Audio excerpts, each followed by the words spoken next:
अमरीकी नायब सदर कमला हैरिस ने बुध के रोज एक तूफानी मुहिम के बाद कौम को टेलीविजन पर मराठी तकरीर की। इस इलेक्शन का नतीजा वो नहीं जो हम चाहते थे, नहीं जिसके लिए हम लड़े थे, वो नहीं जिसे हमने वोट दिया। लेकिन जब मैं कहूँ तो मुझे सुनो जब मैं कहती हूँ कि अमेरिका के वादे की रोशनी हमेशा जलती रहेगी जब तक कि हम हिम्मत नहीं हारेंगे और जब तक हम लड़ते रहेंगे। सिर्फ उस वक्त जब काफ़ी अंधेरा हो। क्या आप सितारे देख सकते हैं?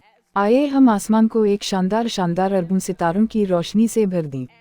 लाइट्स, उम्मीद की रोशनी, ईमान है, सच्चाई की। When it is dark enough, can you see the stars? Let us fill the sky with the light of a brilliant billion of stars. The